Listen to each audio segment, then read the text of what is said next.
And along with my former partner, a man who became quite a notorious whistleblower, David Shaler, we ended up blowing the whistle on a whole catalogue of crimes and incompetence carried out by the UK spy community, which included illegal phone taps, files on government ministers, innocent people being put in prison, bombs that could and should have been prevented, and it culminated in an illegal assassination attempt against Colonel Gaddafi of Libya, paid for by MI6 in 1996.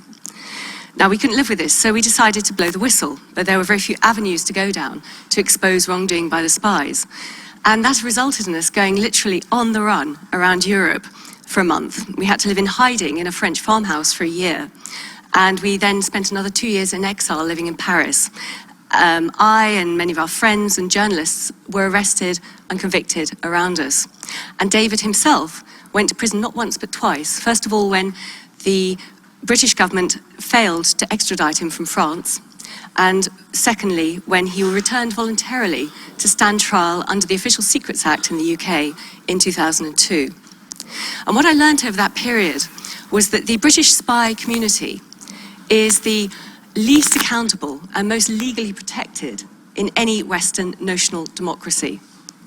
There is no meaningful oversight. There is something called the Intelligence and Security Committee in Parliament, but the only powers they have are to look at finance, policy and administration of the spies. They can't investigate crimes or incompetence.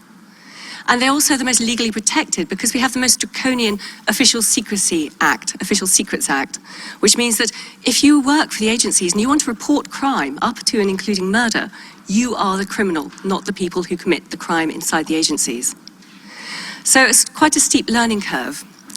And it's very difficult in this country to try and make a difference. You can go to the extreme and blow the whistle, but you can pay a terrible price. It's very difficult to do that. And also, the media can be very easily controlled and spun.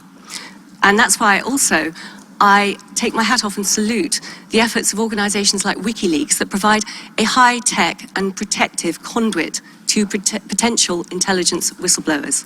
It is necessary in this world, and it's never been more necessary in this world, where you have a situation where our intelligence agencies are allegedly involved in torture, are certainly involved in kidnapping, extraordinary rendition, and certainly with things like the CIA kill lists. We've never had a greater need of whistleblowers and integrity and intelligence.